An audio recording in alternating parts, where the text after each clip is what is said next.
एक ओंकार सतनाम करता पुरख निरभौ निर्वैर अकाल मूरत अजूनी सैभंग गुर प्रसाद जप आद सच जुगाद सच है भी सच नानक होसी भी सच। वाहिगुरु जी का खालसा वाहिगुरु जी की फतेह। Dear students, in this video I am going to cover the concept of peptic ulcer.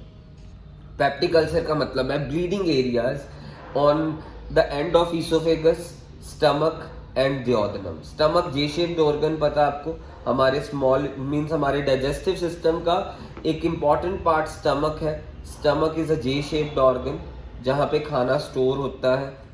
और ये स्टमक की जहाँ पे स्टमक की शुरुआत हो रही है वहाँ पे फूड पाइप है, ये ऊपर सारी फूड पाइप है। फूड पाइप का साइंटिफिक नेम है ईसोफेगस।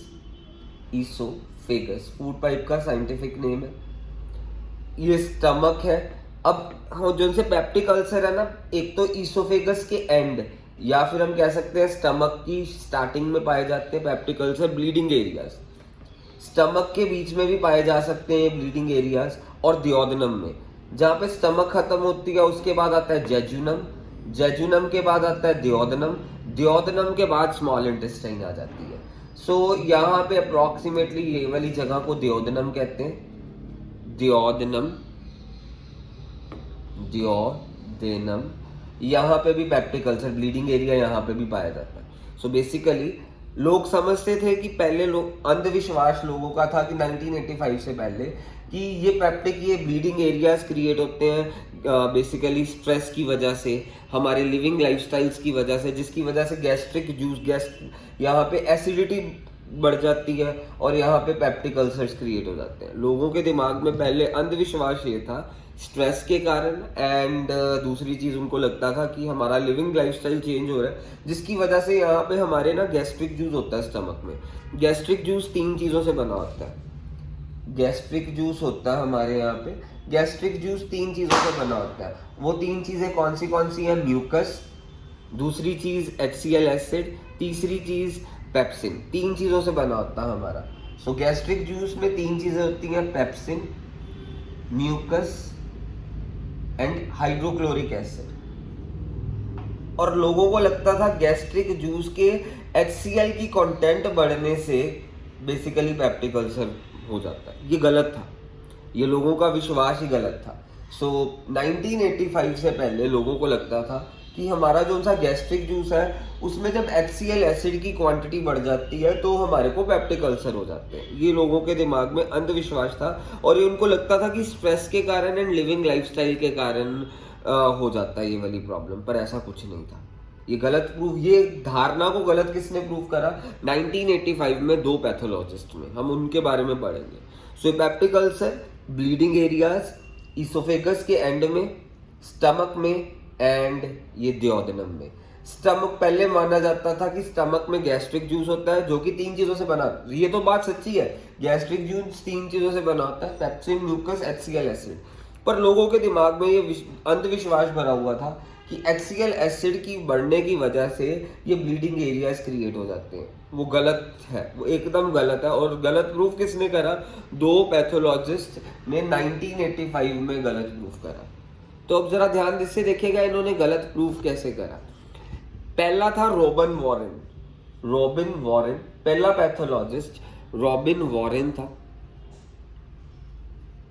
इसने देखा 1900 इसने ऑब्जर्व करा 1984 में। रॉबिन वॉरेन ने ऑब्जर्व करा 1984 में कि जहां पे पेप्टिक अल्सर होता है ना वहां पे एक बैक्टीरिया होता है। उसने ये ऑब्जर्व करा कि वहां पे बैक्टीरिया होता है, जहां पे पेप्टिक अल्सर होता है वहां पे बैक्टीरिया होता है। उस बैक्टीरिया का इसने नाम दे दिया हेलिकोबैक्टर पाइलोरी। इसने पहले ऑब्जर्व करा 1984 में Helicobacter pylori, Helicobacter pylori, Helicobacter pylori. इसने पहले ये ऑब्जर्व करा, इसने बैक्टीरिया को नाम दे दिया हेलिकोबैक्टर पाइलोरी। इसकी ऑब्जर्वेशन के 1 साल बाद इसने ऑब्जर्व करा कि जहां जहां पे पेप्टिक अल्सर लोगों को होता है ना वहां पे एक बैक्टीरिया होता है। उस बैक्टीरिया का नाम इसी ने नामकरण रखा हेलिकोबैक्टर पाइलोरी। फिर 1985 में इसी के क्लिनिक में इसका कोलीग थी बैरी मार्शल। सो इसकी वॉरेन की एक कोलीग थी बैरी मार्शल। बैरी मार्शल रॉबिन वॉरेन की कोलीग, इसकी क्लिनिकल फेलो थी, यंग क्लिनिकल फेलो थी इसकी, और इससे काफ़ी छोटी भी थी। और इसने क्या करा, इसने कल्चर कर दिया बैक्टीरिया को। बैरी मार्शल ने बैक्टीरिया को कल्चर कर दिया। सो इसने देखा कि बैक्टीरिया है, फिर इसने इसको बताया, बैरी मार्शल को बताया 1984 में इसने बता दिया कि हेलिकोबैक्टर यहाँ पे ना, जहाँ पे पेप्टिक अल्सर होता है, कोई एसिडिटी का, कोई HCl एसिड का कोई रोल नहीं है कि जिसकी वजह से इसने ये तो देख लिया 1984 में। इसको इतना तो गारंटी हो गई थी कि जो सा पेप्टिक अल्सर है वो HCl एसिड की वजह से नहीं होता। इसने ये देख लिया था कि वहां पे बैक्टीरिया होता है, उसकी वजह से पेप्टिक अल्सर होता है। ये 1984 में इसको पक्का विश्वास हो गया था। फिर अपने इसने क्लिनिकल फेलो बैरी मार्शल को बताया। बैरी मार्शल ने क्या करा, बैरी मार्शल ने बेसिकली कल्चर कर दिया बैक्टीरिया को क्रिएट कर दिया। जैसे जिसका इलाज कर रहे होंगे, ये पैथोलॉजिस्ट है, ये डिस्कवरी मीन्स एक पैथोजेंस के ऊपर यानी इनकी सारी रिसर्च चलती है। तो इसने बैक्टीरिया को कल्चर कर दिया, इसी हेलिकोबैक्टर पाइलोरी वाले बैक्टीरिया को कल्चर करा। फिर उसको कल्चर करने के बाद देखा कि इस बैक्टीरिया को मारने में एक एंटीबायोटिक एमोक्सिसिलिन बहुत इफेक्टिव है। इसी बैक्टीरिया को मारने में एक एंटीबायोटिक वो होती हैं जो दवाइयाँ बैक्टीरिया को मारती हैं, एमोक्सिसिलिन इस बैक्टीरिया को मारने में बहुत इफेक्टिव है। तो फिर ये वाली डिस्कवरी जब पूरी दुनिया में पता चली, ये पेप्टिक अल्सर वाला क्रॉनिक डिजीज बहुत ही यानी इजीली शॉर्ट ड्यूरेशन वाला डिजीज रह गया, मीन्स ये जल्दी क्योर होने वाला डिजीज बन गया। सो इसने पहले लोगों का भ्रम ये ऐसे दूर करा कि कोई HCl एसिड रिस्पॉन्सिबल नहीं है पेप्टिक अल्सर के लिए।